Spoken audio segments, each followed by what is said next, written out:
One man is being victimized by our own government. One man whom they fear, yet whom millions love. One man who is willing to take the poison arrows of lawfare. One man whose voice has been taken away by a corrupt judge operating in a corrupt system. One man who has been ridiculed and insulted. One man who refused to back down. One man who refused to back down.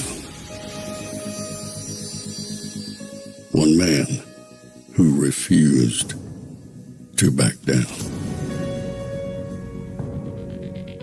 One man who stands between us and them. One man that wants to see America protected again. One man who wants to see America prosper again. One man who understands that a man is a man and a woman is a woman. One man who understands and protects the blessing of life. One man who wants to restore American exceptionalism. One man who once again wants to make America that shining city on a hill for all to see. A place where all the people of the world glowingly set their eyes upon. America. One man who unashamedly wants to make America great again. That one man is Donald Trump.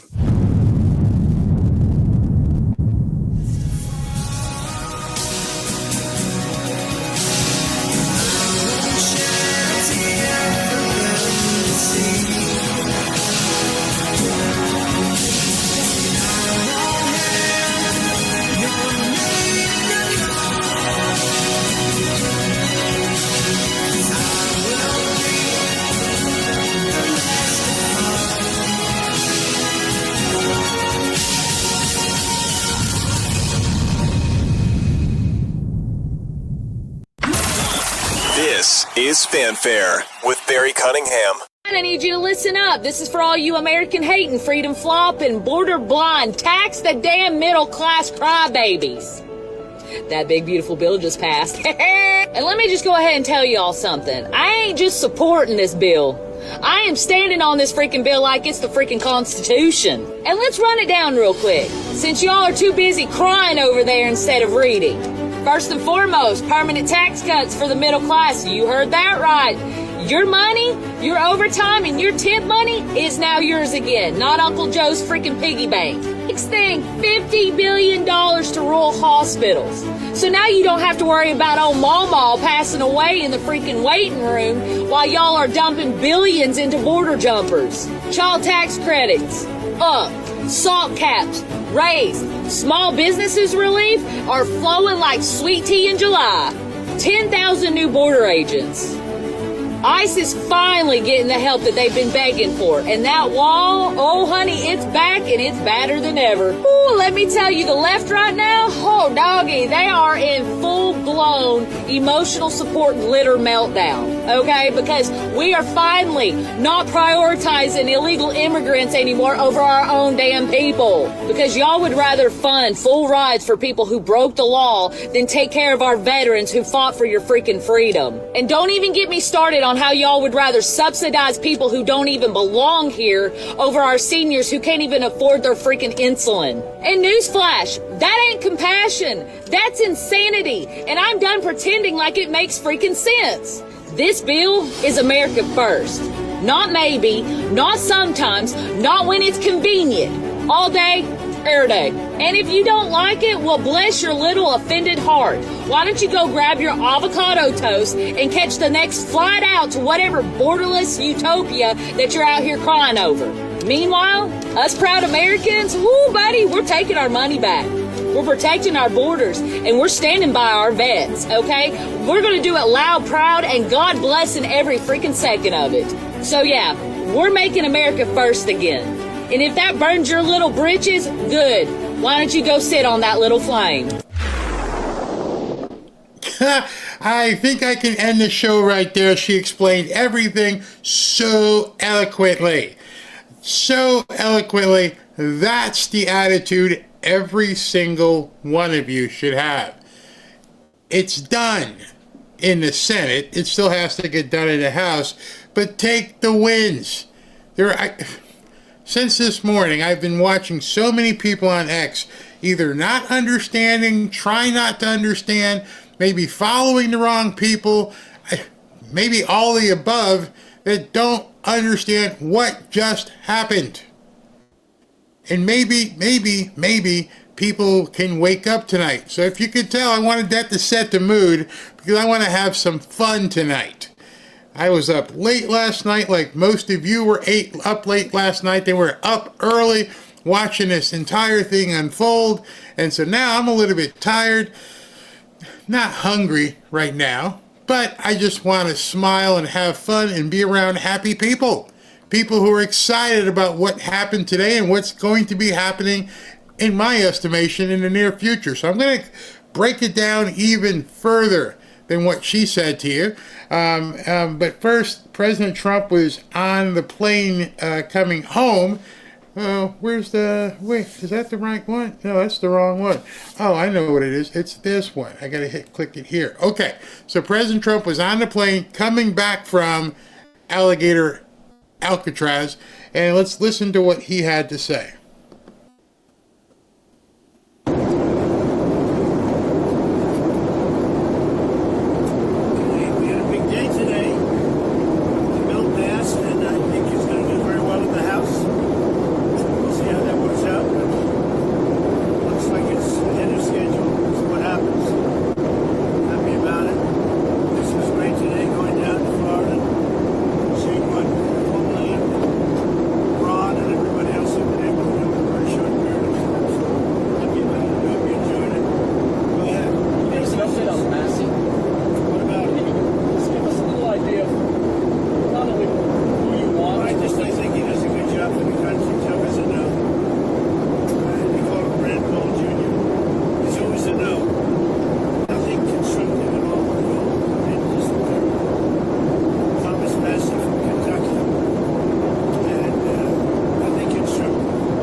Somebody, and for some reason the voters almost always they seem to go along with me because they know I'm working hard. I have a nice high IQ. They like that, we like high IQ people.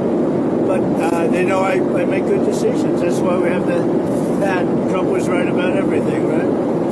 But I don't like guys like they just keep saying no, I vote no, I vote no. There's nothing. Let him do something. Let him get what he wants. To vote yes, but if you look at his voting record, it's always against. Well, he's going to have an opponent. He's going to have a big opponent, a good opponent, who's going to win. A poll just came out, and it showed. I hear some of the people in chat saying they can't hear. This is the problem when they do these interviews on the airplane. They haven't, I guess, invented anything in 2025 that can reduce the noise on the plane and actually you can hear them. So unfortunately, you're going to have to try and turn your television or your phone or your computer up. I can hear him talk, so I'm pretty sure if you turn things up, yes, there's background noise, but you'll be able to hear him talk. Buddy, I endorse against Massey. Massey loses by 25 points, so he's going to be history, I think.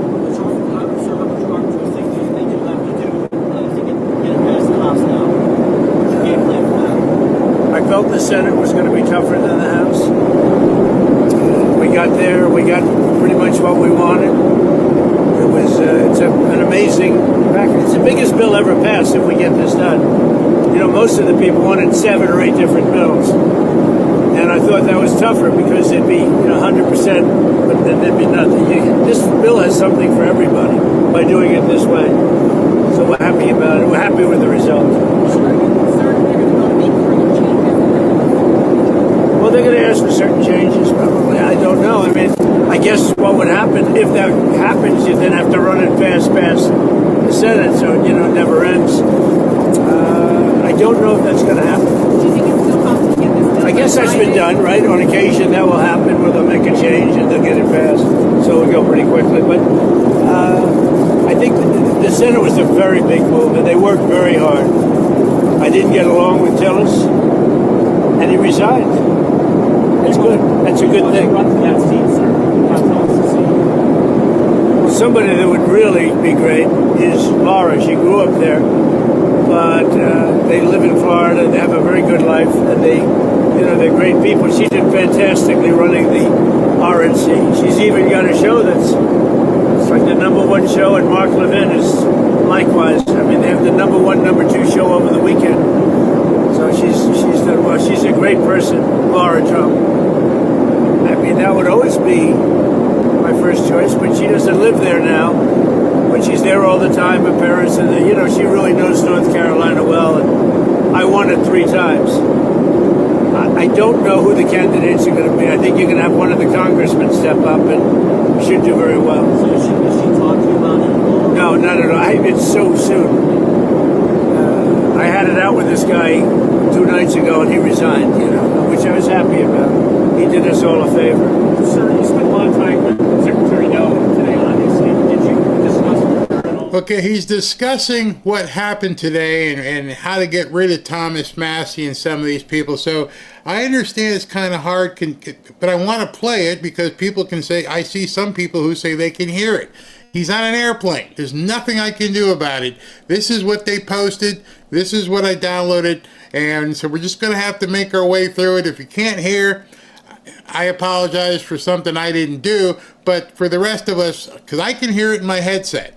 So let's just listen the best we can right now. This report about an $80,000 money payment she received in 23 and appears to have been kept off her federal disclosure. No, I haven't. I didn't. You're telling me this for the first time. I think she's done an amazing job. On Secretary No, you talked about... Who are you with? Washington Examiner, sir. Okay. Good paper, actually. Are you concerned right now, again, with the speed of the deportations? Obviously, Tom Hogan, Stephen Miller have talked about this isn't enough. Well, it's going to take a long period of time. We're going to have a lot of angst because it's a tough thing.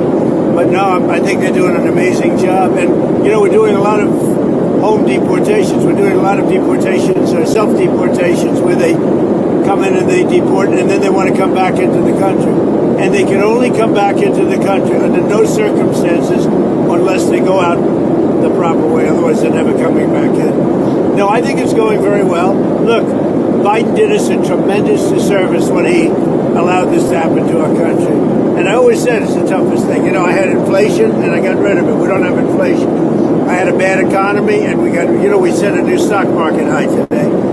We're doing unbelievable. The country is doing unbelievable. I always said the most difficult thing is what happened at the border, allowing 21 or 25 million people to come into our country. It's the most difficult thing. It's a very hard thing. I think we're doing a fantastic job in getting them out. But you have a lot of self-deporting, a lot more than people understand. And those people are eligible maybe to come back in. Mr. President, are you thinking of extending the pause on tariffs beyond July 9th? No, I'm not. I'm not thinking about the pause. I'll be writing letters to a lot of countries. And I think you're just starting to understand the process. We've dealt with Japan. I'm not sure if we're going to make it. I doubt it with Japan. They're very tough. You have to understand they're very spoiled. I love Japan. I really like the new prime minister too. Abe was one of my closest friends. As you know, the new prime minister is great. He's a very strong guy. But they and others are so spoiled from having ripped us off for 30, 40 years that it's really hard for them to make a deal. It's very hard. As an example with Japan, they won't take rice, and yet they desperately need rice. You know that. But they won't take rice. They won't take other products that we have. But think of it, they need rice so badly, but they won't take rice. I figured that was an easy one. On the cars, as you know, they send out millions. We didn't give them one car in 10 years. They won't take any cars. but they'll sell millions. So we tell them, sorry, you can't do that. And we have a great relationship, great reliance, and really a great sort of a partnership in a way. But on trade, they've been very unfair. And those days are gone. So what I'm going to do is I'll write them a letter, say we thank you very much, and we know you can't do the kind of things that we need, and therefore you'll pay a 30%, 35%, or whatever the number is that we determine, because we also have a very big trade deficit with Japan, as you know. And it's very unfair to the American people. So they maybe will be happy, they maybe won't be happy. But some countries we won't even allow to trade. But for the most part, we're going to determine a number, just very simply write them a nice letter, probably one page or a page and a half at the most. And it's going to be essentially congratulations. And it's going to be an honor to allow you to go and do business in the United States of America, because it really is an honor to be able to do that. But we never viewed it that way in this country. And you saw we took in 129 billion in tariffs already. We haven't even started. No inflation. Our country's strong. Our interest rate should be 3 points lower. If our interest rate was 3 points lower, that's almost $1 trillion in cost. And it's done just by the signing of a pen. But we have a moron at the head of the Fed. He's a moron. Speaking of Jay Powell, do you have a top choice of someone? I do. I have 2 or 3 top choices. Tell us those. No. You almost got me there. Are there No. other trade deals that are close to being done that you think you will announce over the next week? I think we're going to have a deal with India, possibly. And that's going to be a different kind of a deal. It's going to be a deal where we're able to go in and compete. Right now, India doesn't accept anybody in. I think India is going to do that. And if they do that, we're going to have a deal for much less tariffs. Thank you for telling me, by the way. You mentioned Alejandro Mayorkas. Yes. He was a Beach in the House, Claire Yeah. Senate. Investigating him, and we investigating the auto pen. What's your further investigation? Well, the auto pen is under investigation. The auto pen's a serious thing. I think it's one of the most serious things I've heard. Mayorkas was a terrible, terrible secretary, but he was given orders to do things, and the people that gave those orders probably have pardons. You know, Biden pardoned a lot of people. The only one he didn't pardon was himself. But I don't know if I'd do to him what he did to me. Problem is he wouldn't understand what happened, so maybe it wouldn't be so bad. The video with Speaker Johnson is telling him about how he stopped the LNG gas, and he Right. thought he was something else. Oh, yeah. For example, do you think there are that Speaker Johnson, or that President Biden just didn't know what he was doing? President Obama was a terrible president. President Biden was the worst president in the history of our country. President Bush should not have gone into the Middle East and blown the place up. So I don't give him high marks either. Thank you very much, everybody. Thank you. I give Trump very high marks. Goodbye, everybody. All right, so he was trying to, I'm sorry if it was, again, the volume on it that was on Air Force One. Air Force One is whatever plane he happens to be on. And he was talking about the big, beautiful bill getting passed and all the stuff that has to happen next. He mentioned somebody retiring, and people were asking in the chat, who's he talking about? He was talking about Tom Tillis. Tom Tillis, after he got called out, just said, to heck with it, I'm just going to go ahead and retire. But while that's going on, I was getting some stuff. I don't think this came from SV, but I do have some of this for you. Breaking news into the Fanfare newsfeed.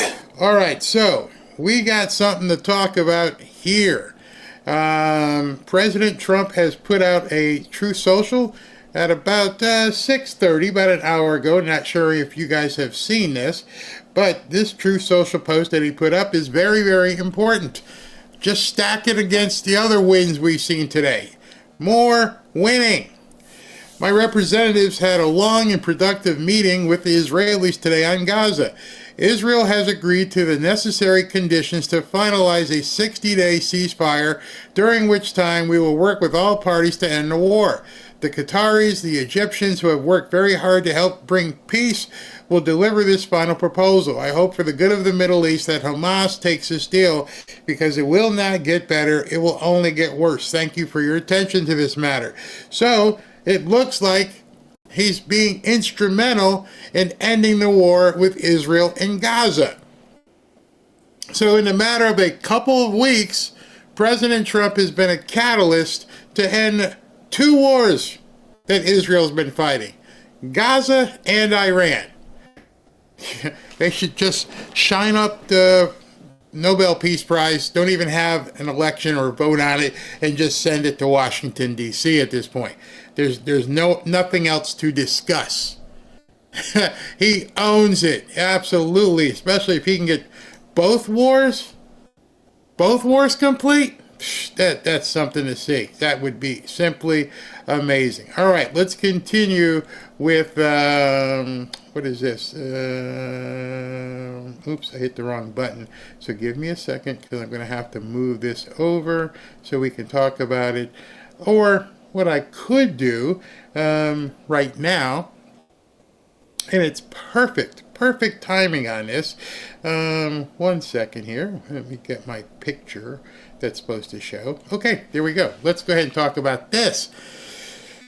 If you guys were up with me at 2, 3 o'clock in the morning, and then I fell asleep, and then I got back up again, and I came and checked my computer, and the feed died, and then I went to sleep for an hour and a half, and got up, got ready for this morning, then spent all day doing different things, I couldn't have done it without any coffee. Without coffee, it would not have happened. So what if your coffee didn't just wake you up, but actually made you feel sharp, focused, and ready for the day? That's the difference with 1775's Peaberry coffee. These beans are rare, less than 5% of all coffee grown. They're denser, naturally higher in caffeine. If some of you guys can't take caffeine, okay. And packed with antioxidants. That means more mental clarity, better energy, and zero crash. Each bean grows solo, high in the Bolivian mountains, and is hand-picked at peak ripeness. The result, a smoother, more concentrated flavor that kickstarts your metabolism, which it does without the acidity or jitters. You're still getting 1775's organic, small batch, small farm, single origin quality, just with a bean that goes above and beyond. Go to 1775coffee.com, use the code BARRY, and get 15% off your order. It's coffee that actually earns its place in the morning, and not just in the morning, at all times throughout the day.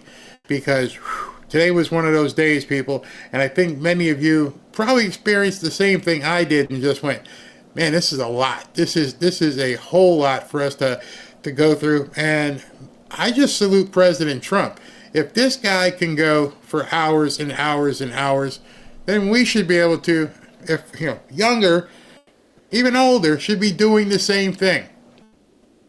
All right, so let's talk about the big, beautiful bill and what's in it and whatever misconceptions you may have had. I found this piece with Will Kane that really begins to tell you some of the things about this bill. So let's take a look at the differences between what the Senate passed and the House passed. Some of the biggest areas of contention and difference have been, for example, on state and local tax deductions. Northern state Republicans want to preserve the ability to write off their state and local taxes against their federal tax dollars. At the House level, they boosted that cap to $40,000 for married couples and up to $500,000. For those couples making up to $500,000. In the Senate, they passed the same $40,000 cap, but they capped the timeline of that SALT deduction through 2029. Seems to be, according to Nick LaLotta, not a good enough middle ground. He said, I need $40,000 from my constituents, and it has to be $40,000 forever. Medicaid has also been a big sticking point, a place that people have looked for cuts, but other Republicans have been concerned about cuts. The House suggested that childless adults would need to work up to 80 hours per month to qualify for Medicaid. They also sought to lower federal tax costs by freezing the provider tax at current rates. We've talked about that together. That's the amount that states can tax a hospital and then raise their prices and ask for bigger contributions from the federal taxpayer. All right, let's stop there for a second, because there was a whole lot of confusion. And I was probably one of the few guys who told you, chill, pump your brakes. Everything isn't as you might think it is. And everybody, I mean, even some of the biggest names out there, and I'm like, people, if you don't see Trump freaking out, why are you freaking out? And I would tell people that over and over and over. I said it last night. I don't know if people listen. Everyone was worried about what is going on with the newcomers being able to stay on Medicaid. And everybody ran with it. And you heard me say, wait a second. It's not. He's either going to do an executive order. Something is going to happen. Well, I don't know if you've done your due diligence since that period of time, but something happened because nothing happened. And some of you are like, what do you mean? I love here how Eric Schmidt came in and basically explained the entire thing in detail. We're going to spend a couple minutes. I want you to take some notes in case you have any misunderstanding, because I found it odd that even he waited until now, almost as if it was a poison pill. Poison pill is something they didn't see, maybe. It was hidden. They didn't understand it. But he waited until today at 2:33 to drop this nugget. The big, beautiful bill kicks 1.4 million newcomers off of Medicaid. All right. You got it? Okay. For too long, Americans have been paying for the welfare of people who shouldn't even be in our country. Today, the Senate voted to end that. And I'm sure a bunch of people are like, what do you mean? And yes, it did make it into the final draft of the bill. All right, so let's dig into what he says here. Yesterday, there was a lot of rumors floating around about the ban on Medicaid for newcomers being stripped from the bill. Thankfully, that's not true. It's very much in the bill we just passed. You can look it up below in page 602, section 77109. What I found interesting there is he's acknowledging that there were all kinds of rumors floating around, which I would have said, if this was an interview, if you recognize all these rumors were floating around, why don't you say something, bro? Why did you let this just go on and on and on? Unless that was part of the plan. There are a lot of rumors floating around. Okay, say something. I'm going to wait till tomorrow at 2:33. Oh, okay. Okay. Here's where the rumor came from. During yesterday's vote-a-rama, an amendment banning Medicaid for newcomers was voted down, which we all saw. The clip of that vote started circulating online, and folks took that to mean that the provision had been stripped from the bill altogether. Makes sense. People see it voted down, and everybody from Steve Bannon to, you name it, we're all like, oh my God, they caved. And I told you, just wait a second. You can go back and look at my show. I'm like, wait a second. There's either an executive order coming or something isn't as it appears. There's no way. And I told you, there's no way President Trump just missed it. Just let this parliamentarian just do him in. I told you, there's no possible way. That would mean we voted for an idiot. And I'm just like, you got to give things the time for them to come out. So anyway. He goes on. The clip was circulating and folks took that to mean.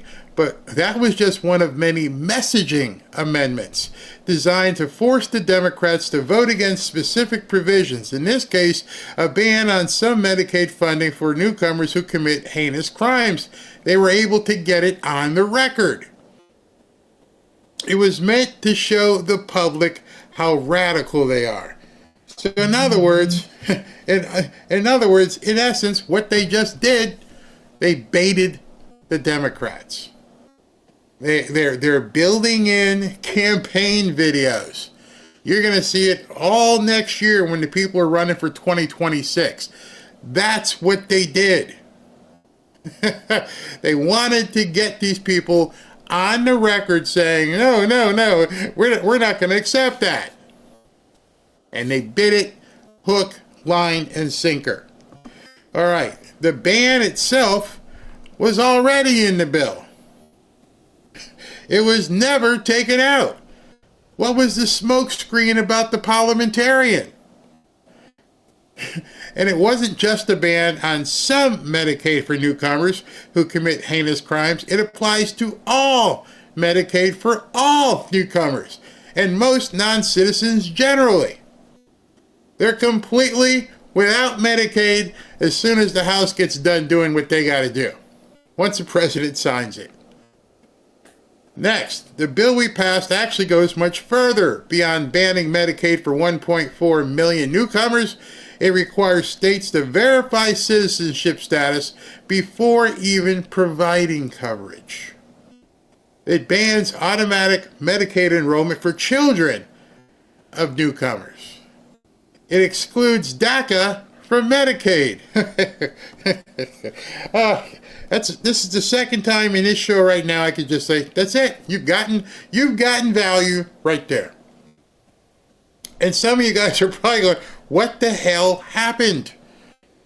And you're only saying that because you listened to people on X who didn't know what the hell they were talking about. And I told you specifically, and I'm not saying this to pat myself on the back, it's because I trust Trump. And I showed you, I'm like, he's not posting about it. Trump's not even mentioning this, is he? The word, I even searched the word parliamentarian in his, nothing. Except for that one post like a couple days ago when he said we can't let it happen. Those keeps that to me. All right, now let's continue. According to the CBO, which is the Congressional Budget Office, roughly 1.4 million newcomers are currently on Medicaid despite the fact that they don't meet federal enrollment requirements because blue states have expanded their federally funded Medicaid programs to include them. As of April 2025, 14 states and Washington, D.C. offer government health care to people regardless of their immigration status. Those states, 7 of those states, California, Colorado, Illinois, Minnesota, New York, Oregon, and Washington, plus D.C. offer government health care to adults, not just children, regardless of immigration status. He wrote a well-thought-out post here, almost as if he was assigned to do this. The big, beautiful bill ends that arrangement by restricting Medicaid eligibility. According to the official data from the CBO, see below, that kicks a whopping 1.4 million newcomers off the Medicaid rolls. And you see it right there, about 1.4 million would be people who do not meet citizenship requirements. He continues, we're not talking about a few bucks here and there. This could cost blue states tens of billions of dollars. A lot of these states have serious budget problems already. They're going to have to choose between their addiction to mass migration and averting financial collapse.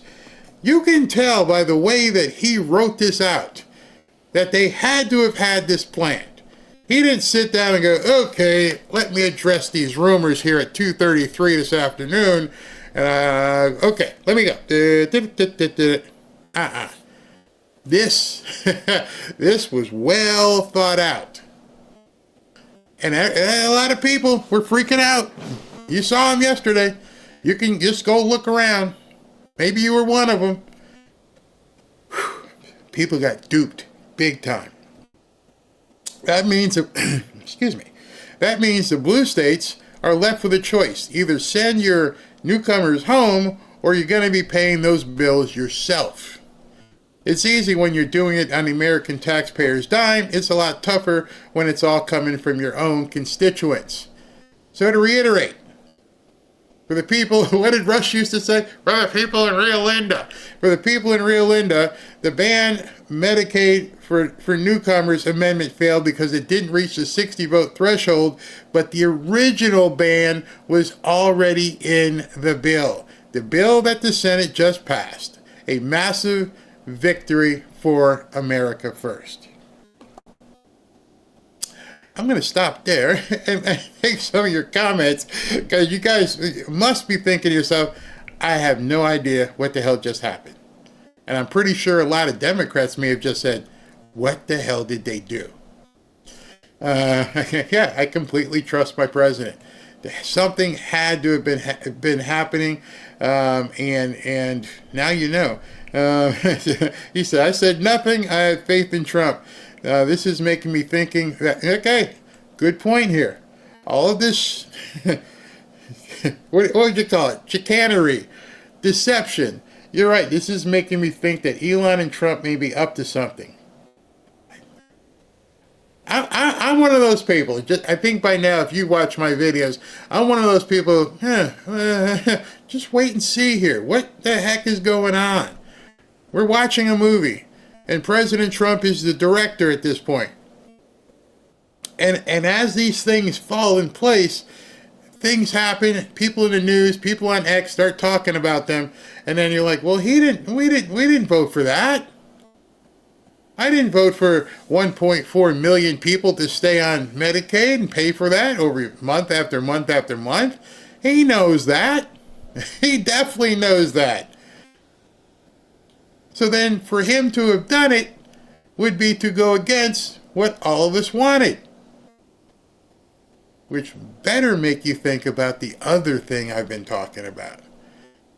Because if he's making these people look here while he's doing this, let's see what happens with all this debt stuff that everybody else is screaming about, except for him. You'd think this guy is so calm. Yeah, I got the Supreme Court, and I understand some district court tried to jump in again today. They don't care. At this point, he knows where he's going. He knows. Now I got my alligator Alcatraz to just move these people around. He proved a big jet could fly in there. Obviously, Air Force One has the probably best pilot in the world, but if that plane got in there, just about any plane can get in there. Yeah, only Trump holds the cards. You're absolutely right. Every day with Trump is an adventure. Ain't that the truth? Now, can the House change things? All right, so somebody just said, can the House change things now? Perfect question, perfect question, perfect question. Now, let's move to the video that was playing so you can fill in some of the blanks here.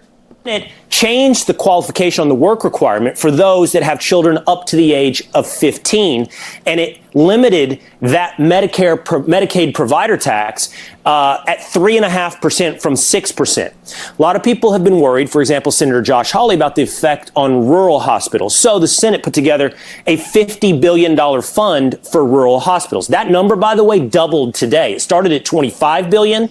They got the vote of Alaska Republican Lisa Murkowski by doubling that to $50 billion. And then finally, there's the debt ceiling. The House offered to raise the debt ceiling to $4 trillion. The debt limit right now, according to the Senate, they would raise to $5 trillion. So the bill is ready now to head back to the House, but that doesn't mean it's going to be met with open arms. All right, so some of you guys are talking about the debt. It got passed, and the debt limit went up to $5 trillion instead of $4 trillion. Again, President Trump wasn't worried. He wasn't worried. Hasn't had a problem. Scott Bessent has been on television everywhere. The next guy you're going to hear, they're talking about, remember the video? I forgot. I told you guys I would clip it. I didn't clip it. The video yesterday where Peter Navarro was saying the reason why they're doing things the way they're doing is because twofold. Growth in the economy and tariffs. Those two things together are going to enable them to cut a lot of the massive debt.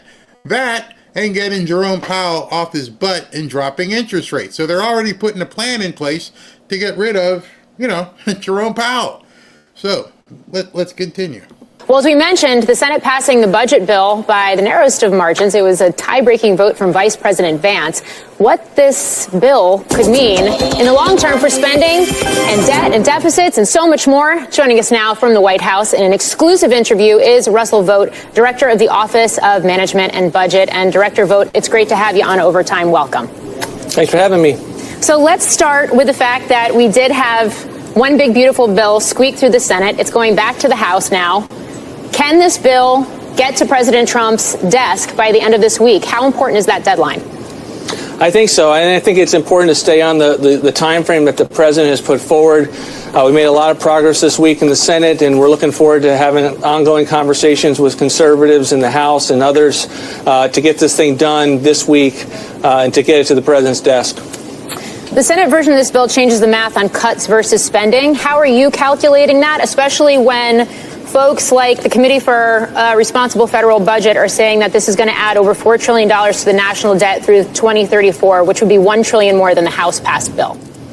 Again, the fiscal watchdogs on the outside are playing artificial games with the baselines. They're choosing to not assume current tax relief that is in law. Now, the Senate goes further than the House did in providing additional tax relief. One of the things they do is to provide more certainty to businesses by having the business tax cuts extended for a longer period of time. But that doesn't reduce all of the fact that they have $1.6 trillion in mandatory savings in the bill that more than pays for the additional tax relief that is provided and any spending in the bill. So this is a net deficit reduction in this bill, and it's something that is fiscally responsible. $1.6 trillion in mandatory savings. Again, the biggest thing we've ever seen is $800 billion in 1997, and this doubles that in this one bill. It is a historic. Right. So what you're essentially hear him defining here is that the Democrats and the media are refusing to even acknowledge what the Trump-Bessent plan is. Every time you hear any of them talk, including some of the rhinos, they're completely ignoring what Trump is trying to do. Understandably, because they don't want him to be successful. That's one of the reasons why. Possibly the other thing is nobody has ever done it. Nobody has ever said, you know what we're going to do? We are going to grow the economy. At the same time, we're going to bring in tariffs. We're going to put those towards debt. And then, well, nobody's done it, so because nobody's done it, they don't have a way to forecast it. And so President Trump's team is showing them we keep getting more and more money in. And you guys haven't adjusted your way of forecasting because nobody has ever done it. So there's no guide, there's no manual they can go to. Okay, so if we're bringing this much in tariffs in, it's going to reduce, wait a second, we're just supposed to just keep borrowing. We're just supposed to just keep borrowing as much as we need. Just keep raising the debt ceiling. We're not supposed to pay this off. That's the problem. That's the reason some of these people are actually freaking out and they're shaking.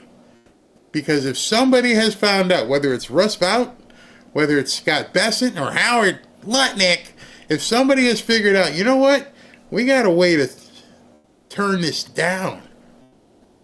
You imagine as Americans how you feel if you don't have to pay as much taxes? Again, go back to what he said during the campaign. We're going to make so much money, we don't even need income taxes. That's a death knell to the Democrat Party. So everything they're saying now, it's going to do this and no, everything they're saying is a lie because they can't even comprehend the plan right now. Nobody, none of these people walking around in their lifetime has seen this plan put in place. So every time you see people say, oh, it's not going to work, I'm like, how do you know? What's your basis? There is no basis. It's never been done, except, well, way long ago. Nobody brought in tariff money like this. It hasn't ever happened. We've been an outgoing flow of cash for decades. Money goes that way. Doesn't come this way. And now all of a sudden, here comes President Trump with his bunch of guys who are like, you know what? We're going to start having accounts receivable. What happens when you bring more money in?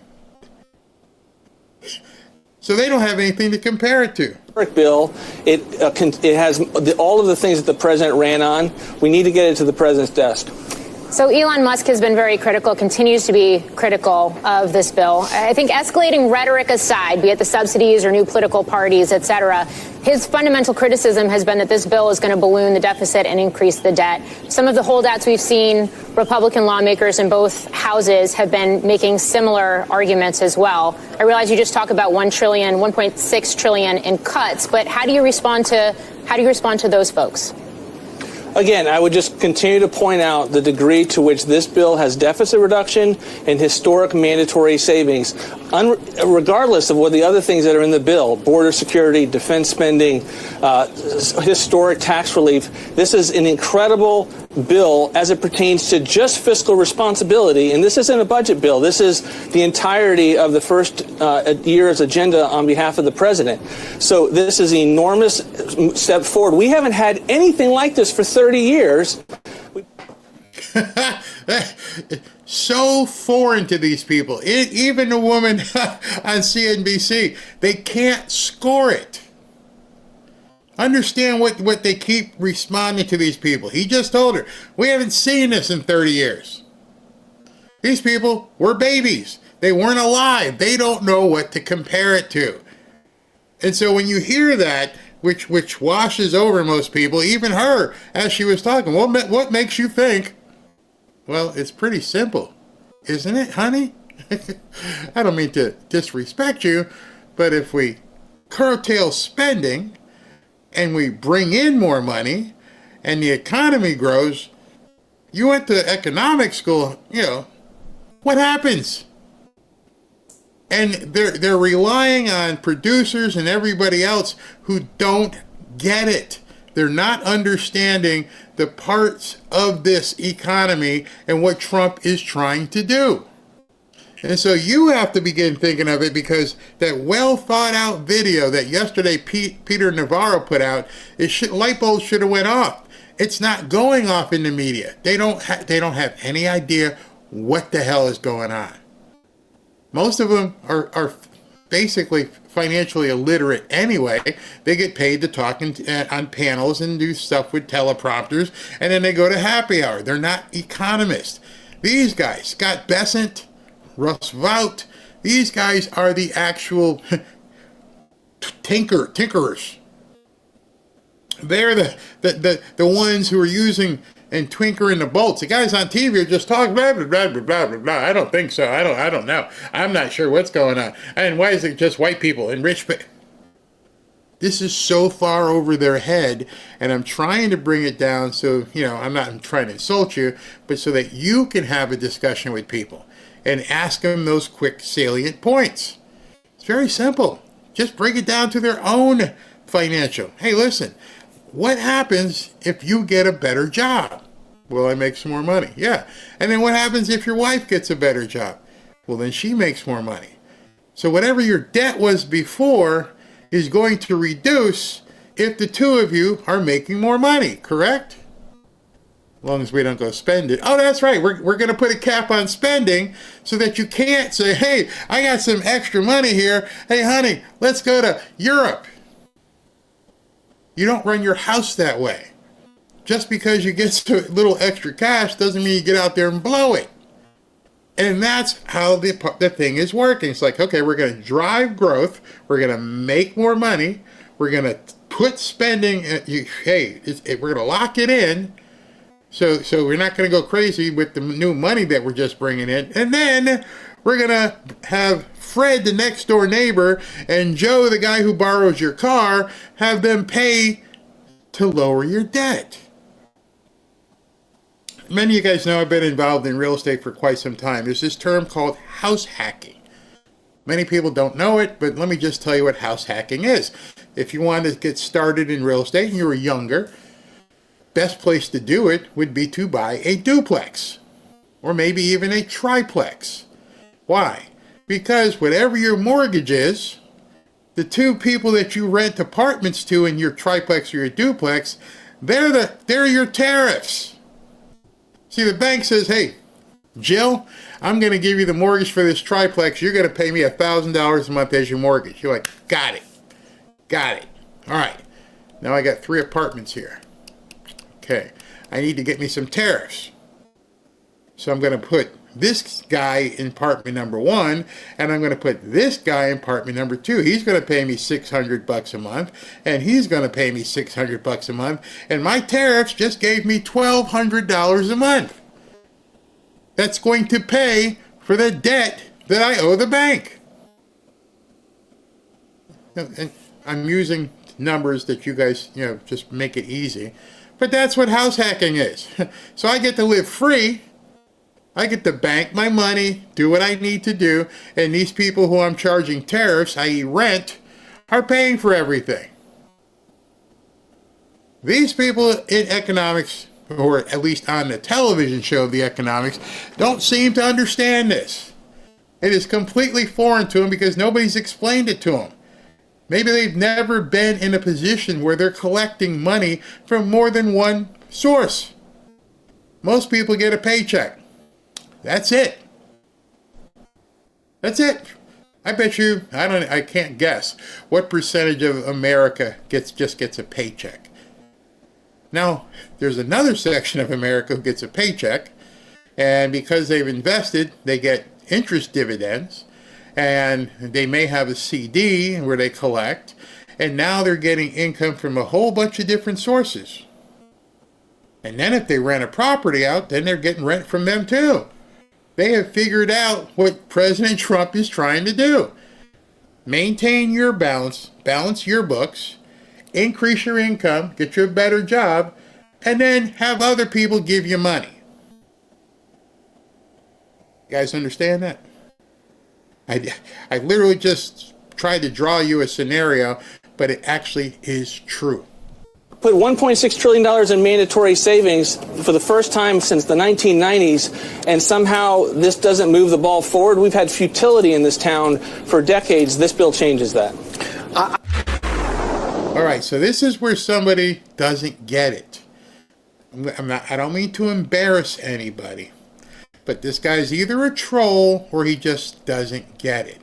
The consumer pays for the tariffs. Wake up, Barry. I've taken my 1775 coffee, and I'm wide awake. So I'm going to take a couple minutes and school you. So when you go to the grocery store, the mall, whatever stores there are, you're going to know which, objects that are for sale might be subject to a tariff. And those items, the retailer may increase the price of. And so the retailer may then increase the price of, noggin fuel. Let's just say noggin fuel. You go in, you've been paying $10 a bottle for noggin fuel. And now all of a sudden you walk into your local Walmart and they're charging you $12 a bottle for noggin fuel. And you're all pissed off because you're like, wait a second. Those damn tariffs are making me pay $12 for my noggin fuel when I just paid $10 last week. But then you pull back and you look at your vision, and there's a couple different other people selling you noggin fuel. What does that mean, Flycatchful? It means you have a choice. You can pay the $12 and buy the more expensive noggin fuel, or you can reach over here and buy the noggin fuel that costs $8 because they're not under a tariff. See, the choice is yours. So when you hear people saying the consumer's paying the tariff, no, they don't, unless they choose to. I don't know how your wife shops.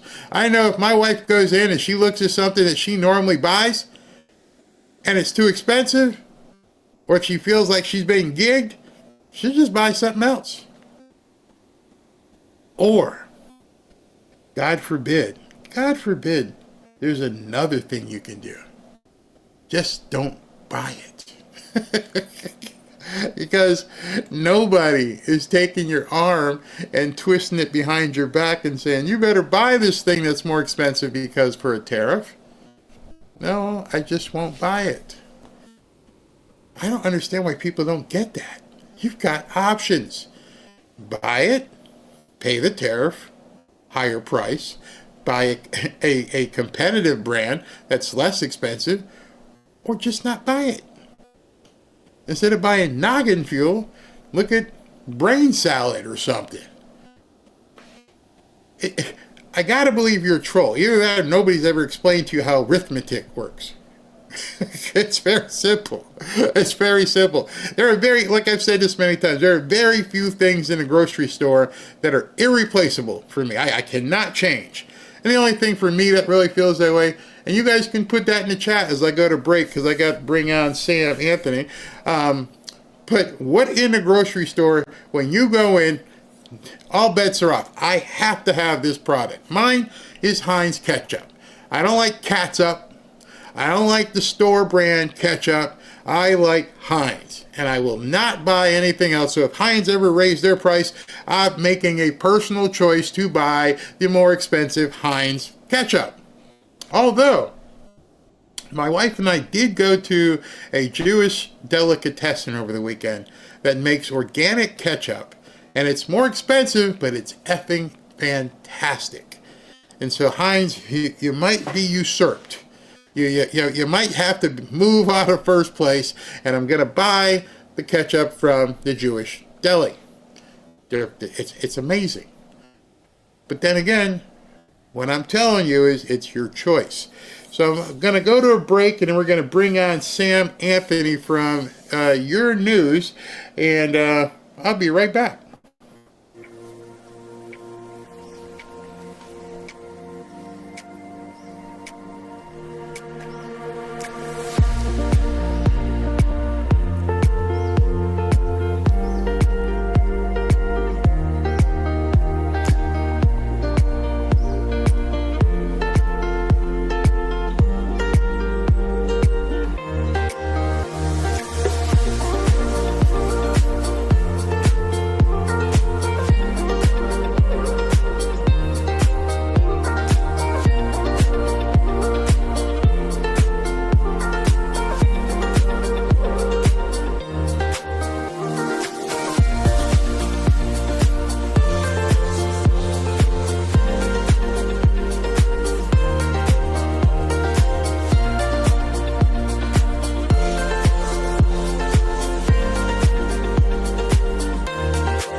Back to Fanfare with Barry Cunningham.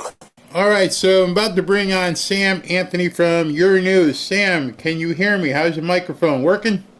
I hope so. I hear you perfectly. Yep, I can hear you. So, what's your? I don't know if you were hearing me. What's your? I can't substitute product in your life. When you, I don't know if you're married, but if you and your wife go to the store and you're like, I gotta have this brand product. Are there any that you will not substitute?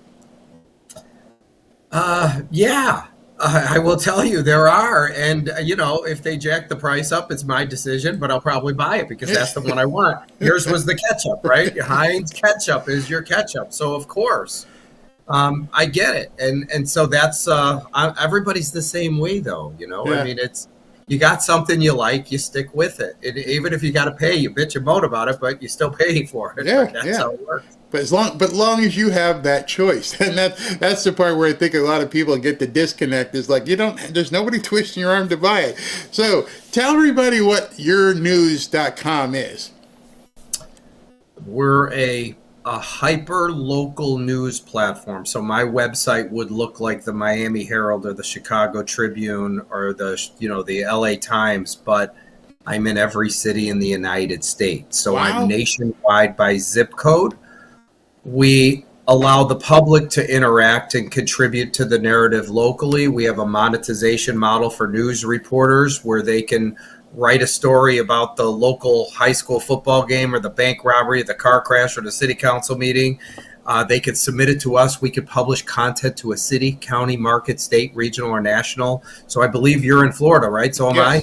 Okay. So if Governor DeSantis signs a bill into law, that's going to be politics news for the state of Florida. Okay. There's 49 states that don't care, right? If it's the high school football game in your market, it's going to be in the sports section in the television DMA, which is like the Miami-Dade, right. Broward market.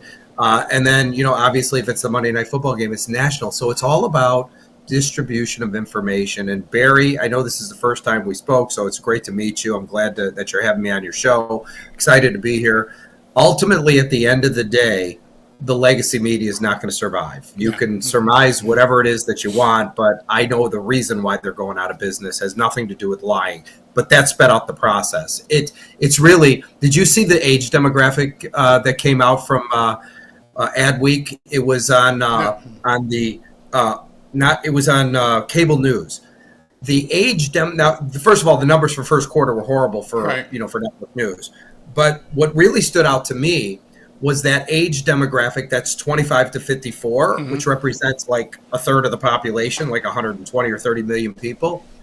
Do you know the audience that viewed the networks January, February, and March was just a tad over 500,000 people? So I'm telling you this for a reason. Okay, so that's the big news because I'm 60, so I grew up watching cable news. My neighbors that live next door to me are in their 80s. They don't even know what Rumble is, okay? I mean, so they grew up watching CNN, NBC, ABC, whatever. They're watching cable news. They don't get their information, but watch what the younger generation's doing. This is where they get it all. It's TikTok, it's Instagram, it's so the reason I'm telling you this is because the network TV stations are done, and so is radio on the dial, right? It's what we're doing right now is TV, Barry. Right. This is the new TV. If it was like an audio podcast, it would be radio, but the delivery mechanism is the internet, all on demand. So this is where it's all going, and none of the mainstream is ever going to be able to transform and go into this realm. They think they can, but they can't. So why is that? Why is that? Because you see like Don Lemon and you see this host and this host who are on television, and they think they can succeed in this realm, and in most of them, I'd say 90% of them fall completely flat. I have an idea, but I want to hear what your idea is. It's just look throughout history. There was always a product that replaces something else. So you know, there used to be something called a horse and buggy, and then some guy created a car. Well, none of the horse and buggy people were part of the automobile. It's the same thing with the telegraph. Let me ask you this question. When was the last time you sent a telegraph? You didn't. A telegraph? Yeah, telegraph. Okay, not a telegraph. No. Okay, but somebody created a phone, and none of the telegraph people were part of the phone company. It's all new people. So the old guard is not going to survive. It's just the way it works. It's, you know, this paradigm has went on throughout history. What's going to happen is it gives rebirth to new people that come in. So the younger generation is really, are the people that are going to reap the benefits of this. You know, people tell me, I'm just going to give you some numbers, Barry, because I know this business cold. Since I'm the only player of what I do on planet Earth, there's nobody else. You know, the legacy media has been laying people off, but I'm going to give you numbers.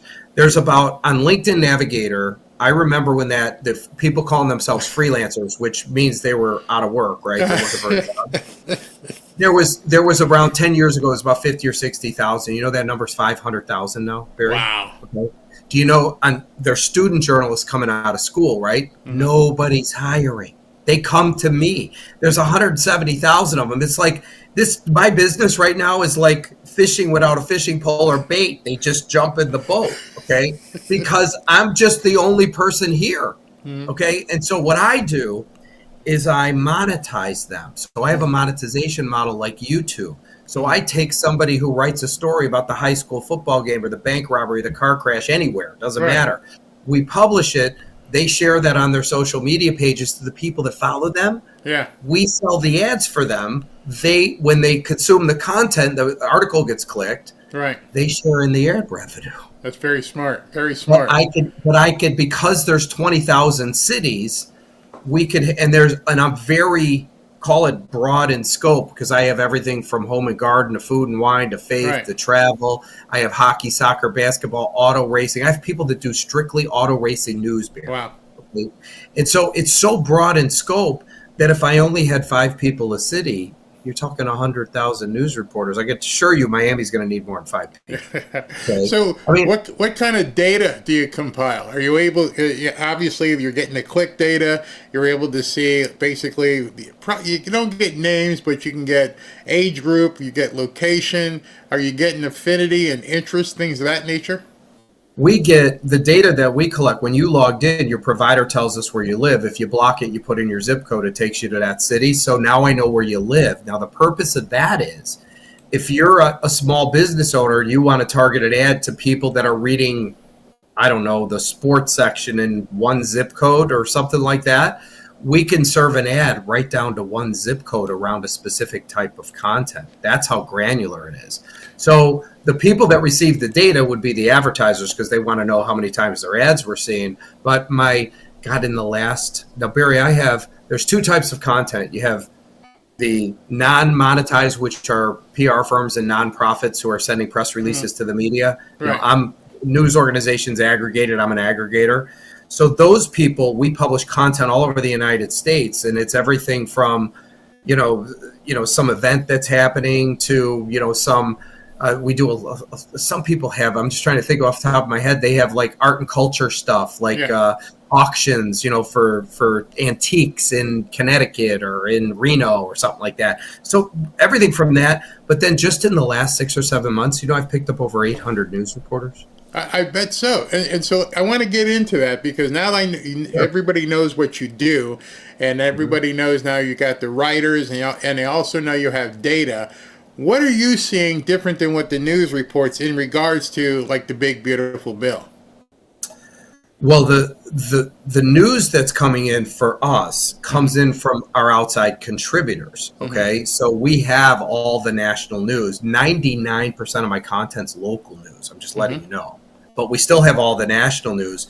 The key is that we're not corporate owned. So this is a free speech platform, which means that people can get information out. So the content we carry, especially if it's political, should really carry no biases. If you're dealing with, who's going to win the Super Bowl, I don't really care what your opinion is. I'm not going to get mad about it. But when it comes to the national news, if somebody writes an opinion piece, it goes in opinions. If you're putting it the who, what, where, when, why, that's how news reporting needs to work.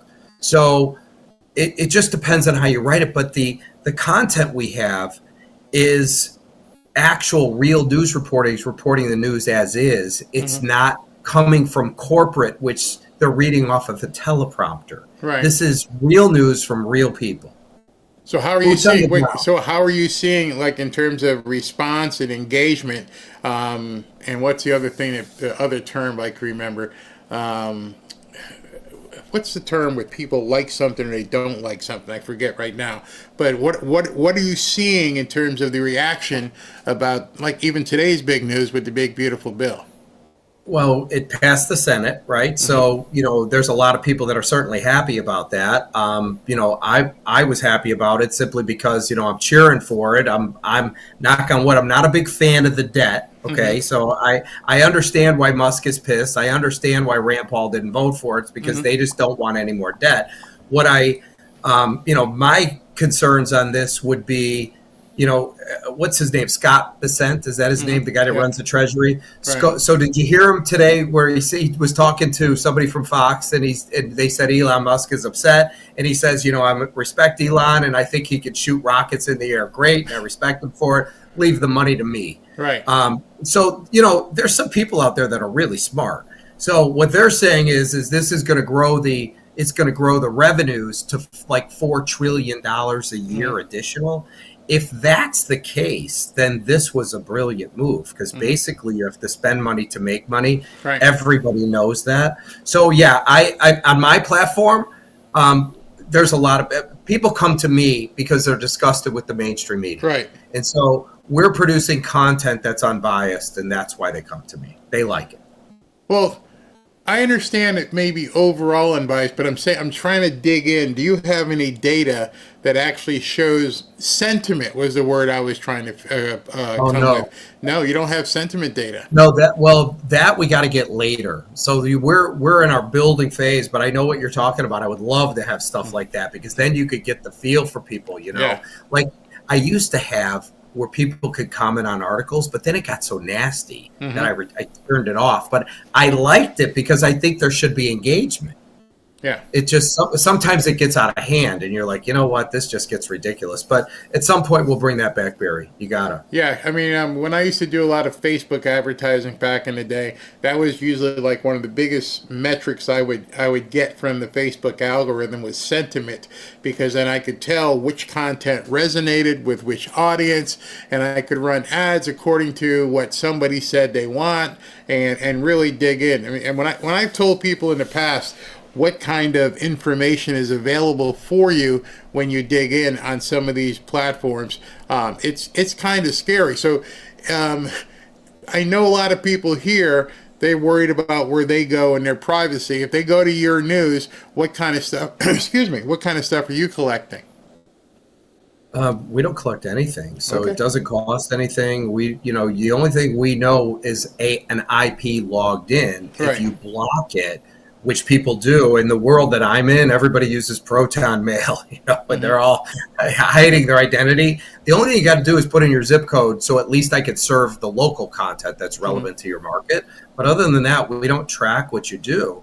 If you at some point in time, we're not going to be tracking, but like I'm in the process of putting on our app a way for people to follow individual content creators. So in that case, they're opting into it. So we would have to have your information. Yeah. But no, it's all private. Nobody's selling your data. There's no data to sell. Oh, perfect. So next thing. So here's a story that probably transcends all kinds of demographics. Are you seeing anything in terms of, I know you don't chart sentiment, but in terms of engagement on the name of the stories regarding the mayor race up in New York City? Because that probably has a broad-based appeal, just sort of like the politics does. It has a broad-based appeal. And so when that content starts coming in, some of that stuff we take and run national. So I know who you're talking about.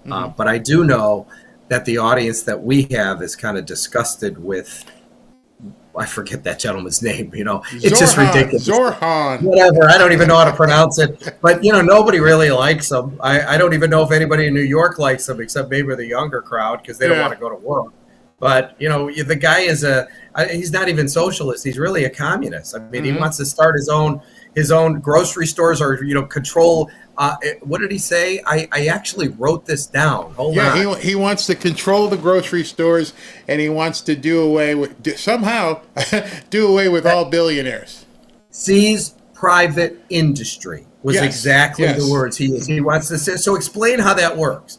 So it's all these private industries which are paying all these people to go in and buy all the goods. Now the government can run them better. Yeah. I mean, he's smart enough to know that, right? Yeah. This guy's a con man of epic proportion. Yeah. And he's appealing to a very, very, very small niche of people. I think he's going to get stomped in November. So I was just wondering, what people said about that. And then, of course, the big story from today. Have you noticed any engagement, upper or lower, in terms of talking about alligator Alcatraz? How are you a long way away from there? I'm in Martin County, so I'm a little far. I know you. I think you look south, right? Where are you, Martin County? Martin County, yeah. Yeah, I'm in West Palm Beach County. I mean, outside of my back door. Once you get over the wall, there's another retaining wall, and the Everglades, from where I am, is probably about a quarter mile before you get to the fringe of the Everglades. So you're a little bit west. Yes, west of State Road 7. I just moved here 2 years ago. I was in Gardens for like 25 years. Palm Beach Gardens. We just moved up here. So, and by the way, were you at that Thrive in 25 event that was in West Palm on Saturday? Because I was there. I didn't go there. Yeah, Todd Callender put it on. It was Ann Vandersteel was there, Jane Ruby. I'm trying to think, Ivan Rakelin. There was a whole crew of people that were there. I drove down to West Palm to go to the event. It was by you, Gun Club, not Gun Club Road, but Southern Boulevard down there. But what was the question? I apologize. Yeah, the Airport Hilton. No, okay, I know exactly where it is. The alligator Alcatraz and what people may be saying. Well, first of all, who are we talking about? The liberals or the conservatives? Because everybody, I'm trying to get like what exactly is it that people are engaging with? The negative part of it or the positive part of it? Well, in our world, everybody loves it because it's a place to contain people before they get rid of them and take them back to their home countries. If you're talking to the liberals, by the way, did you see the protest? DeSantis said don't protest on the road because they have the right to run you over. Okay, so they were all on the sides. I have a video that I'm going to play in a little bit, and one of the people who's very prolific on Twitter, he went there today and was walking through, not a protester, just was trying, and he's like, they actually had to call the animal control because gators started walking up on them, and so he's like, they're actually here. I mean, so it was so compelling in terms of the content because they're there saying it's inhumane, and they turn around and look, and there's an alligator kind of walking down the road towards them. I absolutely loved it. Is that alligator Alcatraz? Could you drive into that place, or do you have to fly? There's a road that gets you there because that's how they're going to deliver people, but there's one road in and one road out. Everything else is just sawgrass and swamp, and that's it. And so the people, they don't get caught out there at night. That's the biggest thing, because it's not like there's a rest area. I've got some video to show people who haven't been there. Have you been out to the Everglades? Well, yeah. I mean, I crossed Alligator Alley many times, right? So so it's like 60, 70 miles or something like that. Like when you go down there to 75 from the Sawgrass. Okay, right. So it's like an hour or whatever. How far out is it? And it's 60 miles. 60 miles. It's literally in the middle of nowhere. Most people look on a map and they see Fort Lauderdale, Miami, and then they see Marco Island and a thing on the West Coast. And if you look in between, as you know, Alligator Alley runs across it, aptly named. And in between there's nothing there. And so, is it north or south of Alligator Alley? Like, is it to the left or? It's right there. I mean, if I pulled up a map, I mean, it's right there. It's called the Dade Collier Training Airport, and it's right on. I think it's called Route 41 to nowhere. It sits right there, and so it's. I can understand why liberals I got into like a little argument with somebody on. You'll like this one. We're just shooting the crap right now. Got an argument with somebody on Twitter who's like, these people have crossed the Darien Gap and they're used to rough terrain. And, if someone's willing to face the perils of the Darien Gap, they're probably going to, be able to do it in Alligator Alcatraz. And I'm like, do you look at your tweet? Your tweet says they walked. There's no walking down there. It's just what I'm finding out is people don't even have a concept of what this area looks like. And so that's why I was wondering what kind of sentiment, because most of the people were probably talking without having any experience of what that environment is. So go ahead. Well, I know what it is, kind of. I mean, I've been out in the Everglades before, and I've driven through it, and it's not like really deep water. It's just endless, and swamp and bugs and gators and snakes, and it's like no place you want to try and walk out of. If you could, you're better off going back to your home country and go, we tried, okay, than trying to get out of there. So I mean, I saw a video of the like, not cells. I don't know what they were, but I think there's like 3,000. Yeah, the bunks. The bunks inside there. Yeah. Yeah. So, but nobody's getting out of that thing, and they're probably going to have armed guards around it. Okay, so it's not like you could really go anywhere. I have no idea if it's air conditioned or not air conditioned. They have air conditioning as well. Okay. They pumped AC in. It's got all the quote creature comforts of home, including the creatures as well. Can you please, Sam, tell people, I guess it's on your screen, yournews.com, how do people get to your site? What should they look for? And more importantly, I was looking for your X profile. How people get a hold of you? Well, you could always email me, sam@yournews.com. Most people don't really care about me. I'm just the platform owner, And so all of my content creators are, all journalists that are looking for a home, kind of like all the people that were kicked off of YouTube ended up finding a home at Rumble. Yeah. Well, these people were kicked out of the media industry because there's layoffs. And so what I do is bring on content creators. So you can, you could go to our site. By the way, I want to let you notice, Barry, you don't even have to, like, we have citizen journalists that are people that have never been in the news business. Kind of like, did you ever work for a network TV station? Did me? Yes, I did. Not Oh, network TV, not network TV, network radio. I worked with Clear Channel for quite some time. Okay. There's a lot of people on YouTube that never worked for broadcast media in their lives, and all of a sudden they're broadcasters. So the technology that YouTube or Rumble has allows people to be a broadcaster, and the cream rises to the top. In our business, we have a technology which allows you to be a local news reporter or a national news covering local stories. And that's the cool part. So anybody can do it. So we have, if you want to become a citizen journalist, you could click.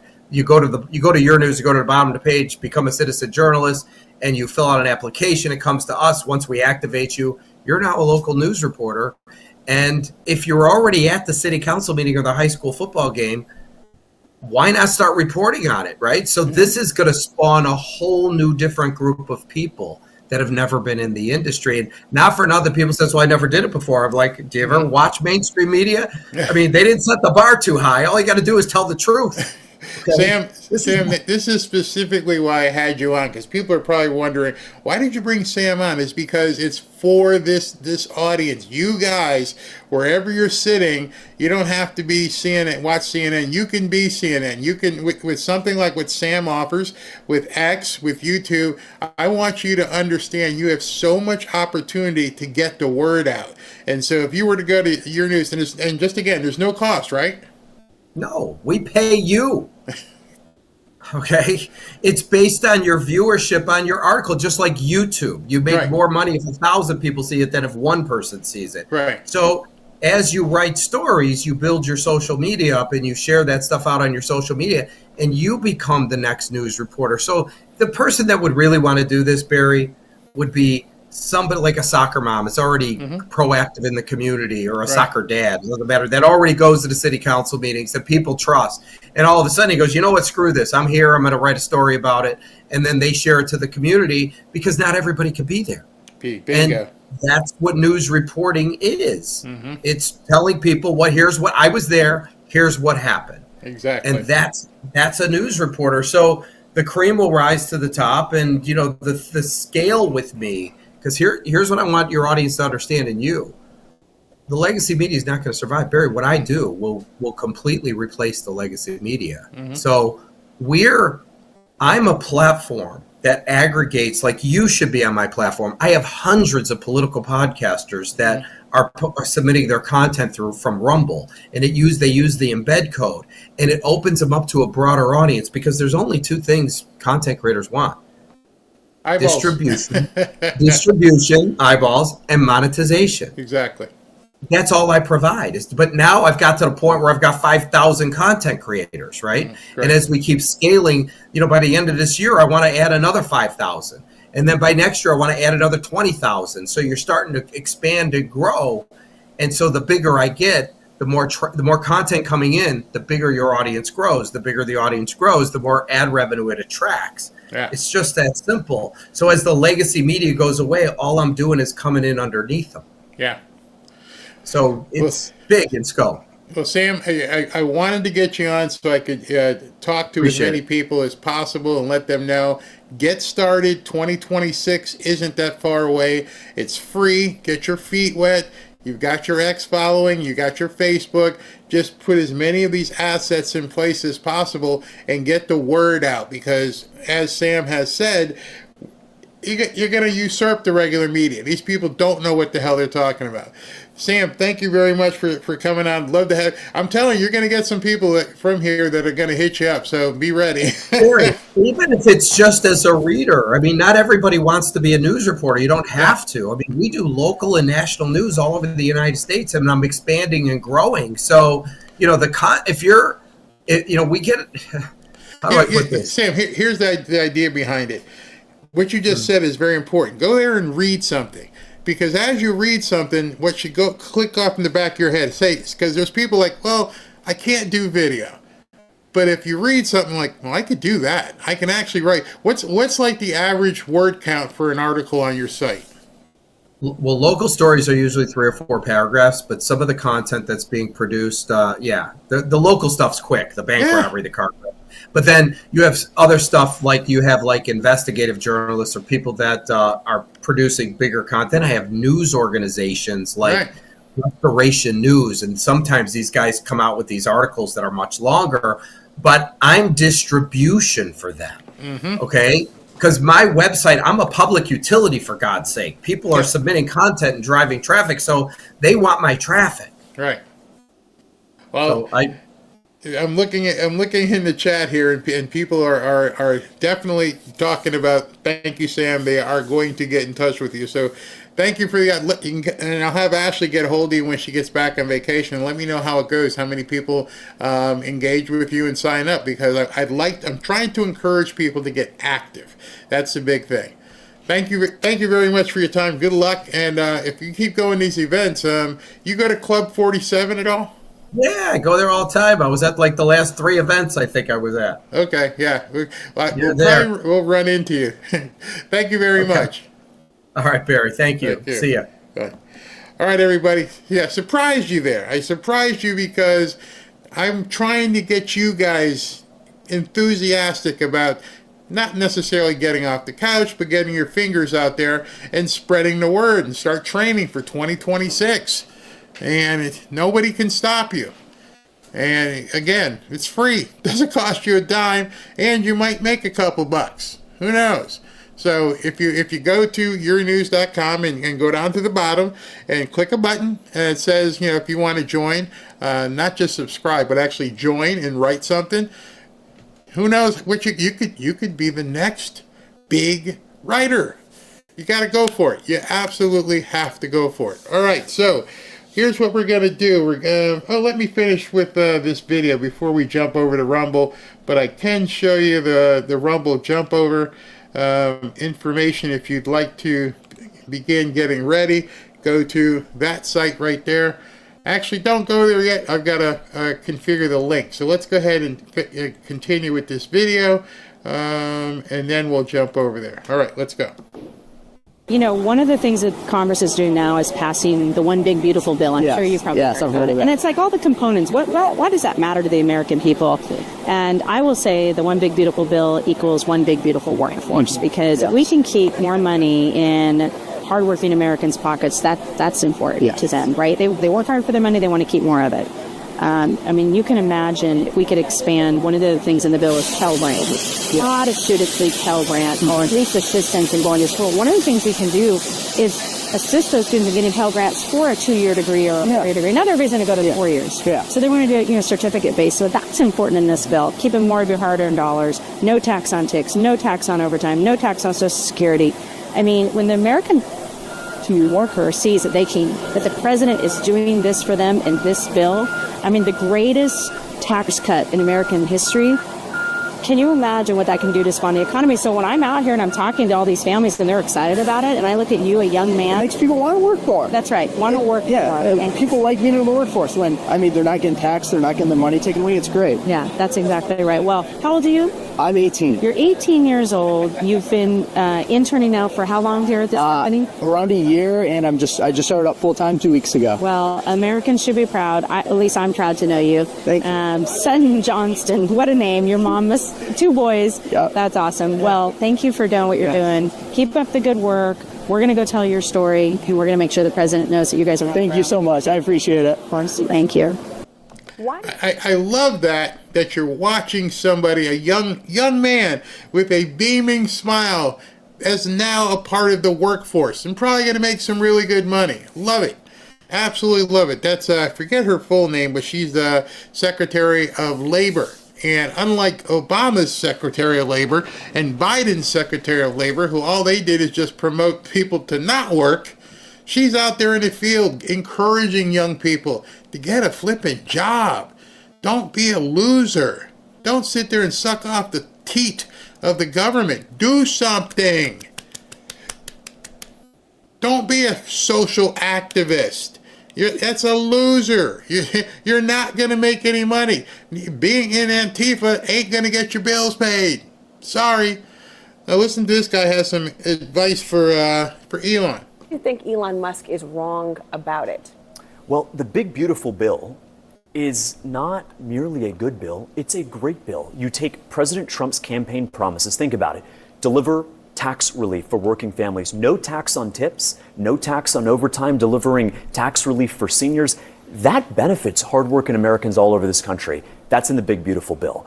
Increase in border security of $70 billion, a one-time increase to ensure that we have more detention center space, more ICE agents, a fully sealed border. The truth is that the illegal migrants that came into this country under President Biden, over 12 million, they're costing taxpayers about $150 billion a year. But also CBO, speaking of money to taxpayers, says that this bill could increase it by like trillions. I mean, you have a number that's talking about if taxpayer money is an issue.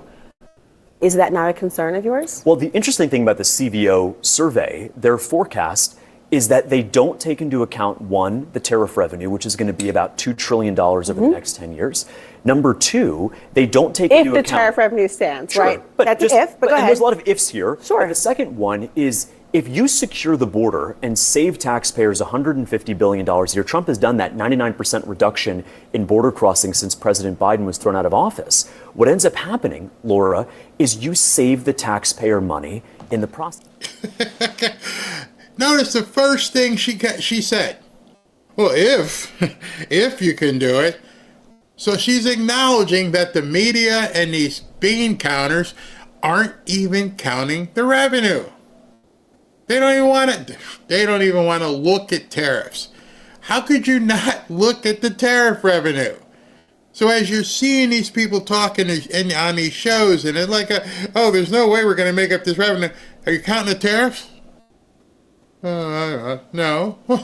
Of course it doesn't work. It doesn't work if you don't put the entire equation together. And that's the misinformation of everything they're saying. They're not taking into account the growth, because they're used to there being none. They're not taking anything into account in terms of reduction, because all they've done is spend. And they're not taking into account the tariff revenue, because there's been none. So how do you expect people who haven't even had any idea of how to run this type of economy, like a business, to expect to understand and report on what things are actually happening? They can't. It completely, it doesn't work in their parameters. And then they can play stupid, but every time somebody gets on, you're hearing them right now. You're hearing the Trump people say, hey, you're not counting this. Oh, yeah, but if you wake up tomorrow, what are you talking about? If. Of course it's an if. If we get 2 million newcomers per year, it's still an if. Gosh, these people are stupid. The CBO has not put that in their model. And then finally, they assume that the Trump tax cuts, which everybody in D.C., Republican and Democrat, would tell you were going to continue, they assumed they would expire, and therefore their model does not accurately reflect that. The truth of the matter is the CBO is not a nonpartisan organization, Laura. 8 out of 10 employees who work there are registered Democrats. We should be skeptical of the forecast for that reason, but also for the substantive reasons I just laid out. The Republicans also have touted the CBO over time. Is it not a good organization or good entity at all? Notice, she doesn't want to even accept his premise. The answer she should have said to him, tell me more about how these three things work in conjunction. How do you figure in potential growth? And how do you put in potential less spending? And then how do you figure in the tariffs? But no, they don't even want to go there. Because when they go there, it means that more people in their audience will actually hear what the hell is going on. Again, these are why these people want nothing to do with Howard Lutnick. He never gets invited to their shows. We're going to be so rich. You know how we're going to do it? We're not going to pay your income tax. It's because tariffs. The guy just oozes tariffs. They don't want no part of that. No part of it. Well, you know, the tariffs are going to raise this, and like the guy who in our chat, oh, it's going to cost more. No, it's not. You don't buy it. If he doesn't support what you're saying? No, what the CBO did 20 years ago, 30 years ago under President Clinton or President Bush is very different than the highly polarized environment that exists today. I think both you and I can agree with that. The truth of the matter is when there's gaping holes in their models and forecasts, when it comes to tariff revenue, when it comes to the actual net benefit of cutting out illegal labor and illegal immigration that actually saves the taxpayer money, the CBO model does not estimate that whatsoever. This is a good bill. It delivers on President Trump's promises, and it's a shame that because it doesn't have Elon Musk's electric vehicle subsidies, that he would oppose it. I was asking you about... I want you, again, I'm going to give you a Florida reference or maybe a Texas reference, but have you ever seen what's called forecast models of a hurricane? And they'll show you, and it'll be like, you know, little strings, and here comes a hurricane, it's going to come here, and then all of a sudden you'll see one forecast and it looks like this. And there's stuff shooting here and here and here, and you're like, well, how am I supposed to understand this spaghetti crap? How does your model miss the United States completely and go up towards Greenland? And how does this one have Miami dead on? And how does this one look at like it's going to hit Cuba? Because it's all in the modeling. And when people, at least when they do the news, they show all the different models. And then you can hone in on the one in your cone of expectation. There's no cone of expectation in the media because they don't look at the other models. The only one they look at is the one that they want to portray on television, and they completely ignore anything else. So the cone of uncertainty is always going to be in the liberal favor. It's always a Cat 4 coming right at everybody in America. It's awful. It's going to be awful. It's horrible. You're going to get hit with a Cat 4 finance thing. Well, what if your model's wrong? And what if your model's off just a little bit? What if your model's completely wrong? Then you're not even in the cone of uncertainty. So I'm trying to show you it's all based upon what you think is the best model. But if your model doesn't have the correct data in it, then it doesn't mean anything. It means you're completely bonkers. And you would never run your life that way. Right now, every single one of you watching this, today is July 1st. Let's do a little experiment, because every single one of you can answer this question. Which one of your bills are due right now? July 1st. Okay. Some of those bills are due today. And don't put this in the chat. I don't want to embarrass anybody. But some people's business model says, you know what? I have a bill due on July 1st. I'm going to send a check on June 20th so that it gets there and it is paid on July 1st. Or some people say, I'll log in and pay my bill online on July 1st. Some people say, you know what? I'll pay it like by the 5th. And then some people don't even have the money to pay the bill, and they're wondering how it's going to get paid. Those are 3 or 4 different models. Completely different. I pay it in advance, I pay it the day of, I pay it on the 5th, I don't even know when I'm going to pay it. So in your own personal life, you have a financial model. Some people stick with the model that they have done forever. I pay all my bills on time. Okay. I pay all my bills at least a week in advance. Okay. I pay all my bills around the 5th. You know people like that. But you have a choice, and based upon that, the other thing you have to put into account is when you're getting your paychecks, when you're getting your Social Security, when are you getting X, Y, and Z. Because now if I got to pay $1,000 on the 1st of the month, then I better have enough money to cover the check that I write on July 20th, which means I had to have money left over. Oh, that's a completely different business model. That's a completely different house budgeting model. Okay, let's go down this one. I'm going to pay it on the first because I also get my direct deposit in on the first, so it's just in and out on the same day. But whatever model it is, everything that you forecast, okay, I'm going to pay it on the first, which means I have a couple extra bucks later on the 5th to go to dinner with my girlfriend, my wife, or whatever. But let's say you're the person who says, I don't even know how I'm going to pay my bills. Now you're into that area with the media because they don't even have any answers. They don't even understand how they're going to even this financial structure that Trump and Besson are talking about. They have no idea. So they're spectators. Okay, I don't have a clue. And that's what's happening. And it's happening with the Democrats too. No taxes on tips, which is part of this bill, for working people who work on a tipped wage. Do you support that? You know, I haven't looked seriously at it because I haven't thought they were serious about it. You know, tips are... You know why he says that? Because the demographic that he represents don't work.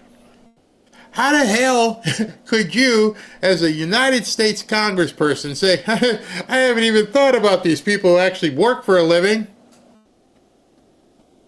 I was stunned when I heard that. What do you mean you haven't even thought about it?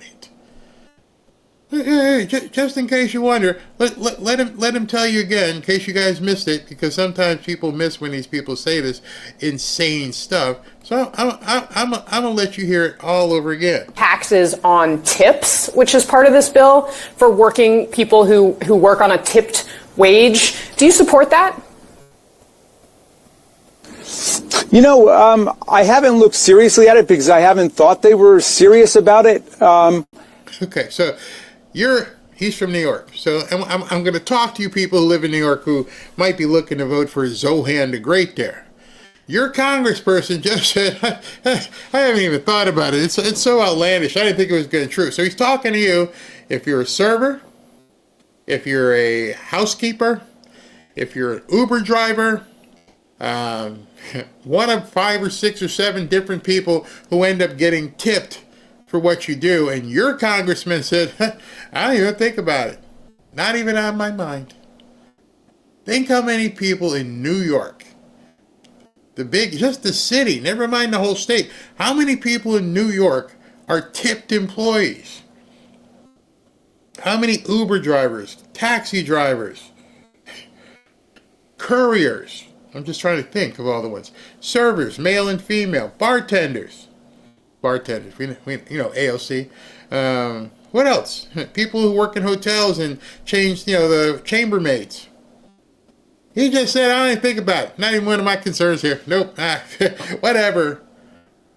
It's got to be hundreds of thousands of people in the entire state of New York that their congressman just blew it off. Has no regard for you. It's not important. I focus on poor people and newcomers. Not you guys who are working. I want all of your money. So if you live in New York and you just heard that, we all should have heard a primal scream. Somebody says the valet who works at car stands, or the doorman. New York City, there's a doorman at every residential building. Hey, here you go, sir. The cooks. What in the hell are you talking about? You haven't even thought about it. You know, tips are income, and I would prefer just to have a much more progressive income tax, so people who are making a lot of money are paying more, much more like happened under very conservative presidents like Nixon or Eisenhower, than to give people the kind of symbolic consolation prize of saying we're not going to tax tips. I mean, tips are income. I suppose that it's difficult to record them and to keep track of them. So I'm not necessarily opposed to it, but I think that it's a major distraction from what's really going on, which is that the... All right, so there's a trend. I don't know why these women are doing it, because you don't want to say this in public, but there are women out there, doing videos on how much they make in tips. It's usually a somewhat good-looking woman. She's like, okay, here's my tips for the night. I did this much on credit cards. I did this much, blah, blah, blah. And she's like, I made $300 in tips. Well, you're telling everybody what you're making, number one. Number two, this guy who hasn't really thought about it doesn't understand that you, depending on your tax bracket, you get to keep a whole lot more of that money. I don't know, let's say you're in a 30% tax bracket and you make $300 in tips. It's $90. $90 in one night that you would normally have to set aside for the government. You don't think people want that? You don't think people are like, I get to keep all this money. I'll pay taxes on the $2 an hour that the restaurant, pays me, but the rest is tips. Let me tell you what's going to happen here. Y'all know what's going to happen. You're going to see people who work in these kind of industries go, don't pay me. I'll just work on the tips. A lot of them do that already. See, a lot of the restaurants have to because the government makes you record, they impute tips at this point. Now, if there's no taxes on tips, and the restaurant or the hotel or whoever is no longer going to, quote, impute your tips, that's a whole lot of more money that you're going to have. GOP has destroyed the idea of progressive income taxation in America, which is the more money you make, the more you should pay because you get to draw more resources from society. Hey, if you're a Republican. What? Hold on. So, I go out to my car. I start that car. I drive down the road, and I bypass my neighborhood, and I'm out on the main road. And the car next to me, he's driving on the exact same road, experiencing the exact same services. You like the road? Yeah, the road's doing well. How am I experiencing more? Make that make sense. How, when you're driving down 95, you're on the highway, you're supposed to look over at the person over there and go, you must have more money. Yeah, you must be experiencing a different traffic jam than I am. Man, you suck. This traffic jam's okay with you, huh? You have a different experience because you're on the same flipping road. And I heard that, and I'm like, well, please do explain to me when I'm going over the George Washington Bridge and it's bumper to bumper, how my experience is better than the person sitting over there. Or vice versa. How is his experience better than mine? When you listen to these people talk, they make no sense whatsoever. Bottom line is they only want to take your money. Robert says, I don't think cash tips are taxed, even if they are. Who would ever report that? Yeah, obviously, Robert, you ain't been a tipped employee in some time. They do this thing called imputing. They will take a cash register and said the register rang $1,000, which means there's probably been 25%, 20% in tips, and we're going to just divide it amongst all the servers who were here tonight. Pay up. Yeah, they've been imputing tips for quite some time. So people end up having to pay. And then what happens if you don't get paid? What if you get stiffed on a couple tables, but the register still says they brought in 1,000, but dude only gave me like $15. He stiffed me. Oh, you got to pay it on the whole thing. Crazy. What's here? I was a cocktail waitress, now known as a server, single with 2 boys, and was making good money. They should be making more. Tips in cash, not tracked. Again, come on, people. Come on and try and understand. Listen, the cash isn't tracked.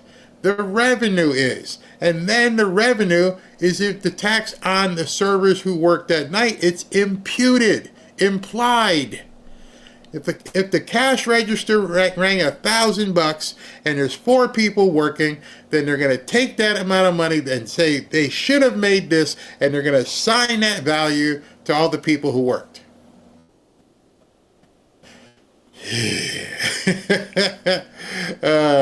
Again, here we go again. You know, everyone who makes tips lies about them anyway.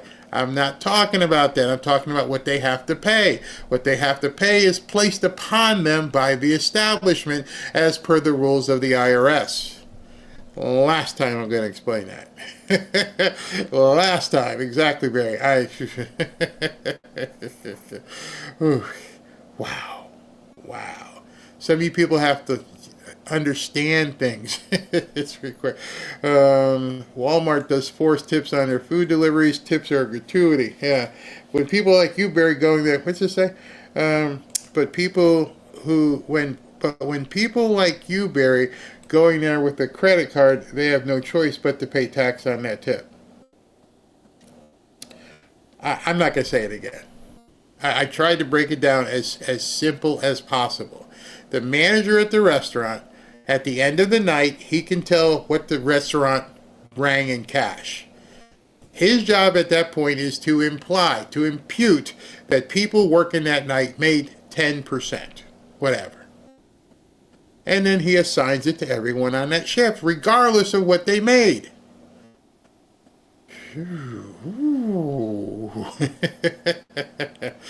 Oh, God. Oh, man. This is why servers get very little or no paychecks. Exactly. All right. So I'm just going to leave it here because people are lost on this one. I used to own bars and restaurants. Just full disclosure. If you lie awake at night, unable to sleep, worried that somewhere, someone who's a working person is getting health care, this will be the biggest cut in Medicaid in American history. Medicaid is very popular. By the way, Republicans carried people on Medicaid. They won their votes. And this is what gets me. Smart politicians reward people who vote for them. Great politicians reach out to people who didn't vote for them and bring them in. But stupid politicians punish their voters. This bill is a political suicide note for the Republican Party. Last time they tried this, the Democrats won 41 House seats after Trump's first midterm. They'll exceed that this time. 489 days. They'll do better than 41 seats. This is absolute death knell for the House Republicans. Maybe Senate, too. I should have started my remarks by thanking you because it was President Bill Clinton in the 90s that thought of work requirements for Medicaid. But two-thirds of people on Medicaid already work. Which is all we're doing here. They already do it. They already do it. We did it. As you said, we did it in the 90s. See, notice how Scott, I bless you, Scott. I don't know how you do it. But they just, as soon as you start talking, notice when that guy was talking, Scott just sat there. Then when Scott started talking, I gotta interrupt you. Because they know they're full of crap. Get up and go to work. You're going to get your Medicaid. And if you're an illegal alien, you're not going to get your Medicaid. Everybody else is going to be fine. 14 it's million generational people. Welfare reform built on your all's ideas. So I thank you. I One-third of the people in Kentucky, which I love. I'm a Kentucky colonel. You're a Kentucky citizen, but I'm a colonel in Kentucky. I'm also a colonel. I love your Commonwealth. Love it. One-third of the people in that Commonwealth are on Medicaid. 54% in Eastern Kentucky. 54%. And they stand in line in the rain to vote for Donald Trump, and he's stabbing them in the back. I disagree. It's a fact. The people Kaiser Family Foundation. The people who work, the people who are trying, the people who need it, the people who are taking care of kids and other family members, those people are protected. We're protecting the safety net from those who are gaming the system or shouldn't even be in the country legally at all. A few moments later. Yeah, okay, so we're going to look at the strongly approved numbers. So this isn't just Republicans who like Donald Trump. This is Republicans who love Donald Trump, and he's up like a rocket. Look at this. In July 2017, the strongly approved was 53%. That's pretty good. But look at where he is now. 63% of Republicans strongly approve of the job that Donald Trump is doing about 5 months into his presidency. Republicans love Donald Trump the way that Americans love Disney World. The bottom line is 63%. That is a huge base, and of course it's just part of a Republican base in which about 90% of them overall approve of him, including the somewhat approves as well. I mean, every politician would like this. They seem surprised. They seem surprised that Republicans are approving of President Trump. While he was talking, I went and looked up something that will help some of the people who don't understand what I'm saying. All right, so you can go ahead and Google it yourself, but the term is called allocated tips. I used to own, full disclosure, restaurant and bar. Allocated tips are amount assigned by an employer to employees in a large food or beverage establishment. This happens when the total tips reported by all employees are less than 8% of the establishment's gross receipts, not the server's receipts, the restaurant's receipt, or a lower rate approved by the IRS. So if the restaurant does $1,000, and the reported tips that the servers all come up to, and they say, hey, listen, altogether we only made $250 tonight. Really? Okay. So here's what we're going to do. The IRS says I have to put it on you and make you guys pay 8%, which is a lot less than 20 and 15. But hey, listen, so we're going to take that $800 or $80 rather, and we're going to split it amongst all of you. So you get your share, you got to pay your share, and they are allocating the tips to those people. So if $1,000, which would be a sorry-ass restaurant, they're going to say that everybody working that night should have gotten 8% of that revenue. 8% of 1,000 is $80, right? 10%, yeah, $80. So if you're in that restaurant and you're one of 3 people, they're going to say each one of you made $26, $27. Sorry, that's not my rules, but you can go look it up if you need be. Let's continue with this. Number here, especially to see it go up. How about compared to other presidents who were Republicans? Yeah, it's history making. It's history making. What are we talking about here? So why don't we look back? We have all the presidents, Republican presidents, going back over the last 35, 36, 37 years. What are we talking about? GOP, who strongly approved 5 months in. Look at this. George H.W. Bush, Bush 41, 46%. Bush 43, 59. You see Trump, the first term, 53. But look at this. 63%. He beats all the other Republicans on the board here. And I was looking even back since Reagan. And get this, Donald Trump beats Ronald Reagan when it comes to the strongly approved 5 months. And of course, Reagan was coming off that high after that assassination attempt. So the bottom line is Donald Trump is making history with the Republican base. He is more beloved by this Republican base than any Republican base loved any GOP president 5 months in. It is history making. It is a striking number, Tilly. And shocked, I tell you. You mean President Trump is actually popular? And yet the guy right beforehand was like, oh, it's going to be a bloodbath. Oh, it's going to be awful. We're going to trash him in the midterms. Really? You guys can't even denounce Zohan. You're okay with the communists, but you think Trump's going to get trashed. Yeah, good luck with that. Stepping aside after President Trump threatened to primary him.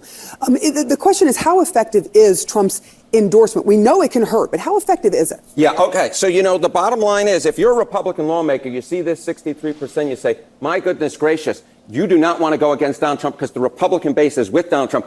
And it's not just the polling. We actually have the data to show that the Republican base is with Donald Trump. The Times Trump endorsees won the GOP primary for governor and congressional races. Look at this. 2024, 96%. 2022, 95%. 2020, 98%. The bottom line is this. 95% plus of the time, the Trump endorsed candidate wins in GOP primaries. And even in the cases where Donald Trump endorses a challenger to an incumbent, the majority of the time, that challenger wins. So Donald Trump is a winner in Republican primaries. You go against Donald Trump, to quote the movie Good Burger, you go in the grinder. Donald Trump is the key nugget. His endorsement is the key nugget in a GOP primary because he's historically, strongly popular with the GOP And now base. there's going to be a surprise primary in North Carolina, so we will be watching that, of course. Harry Enton, it is always a pleasure. Thank you. Pleasure's all mine. All right. We're going to win so much, you may even get tired of winning. And you'll say, please, please, it's too much winning. We can't take it anymore. Mr. President, it's too much. And I'll say, no, it isn't. We have to keep winning. We have to win more. We're going to win more.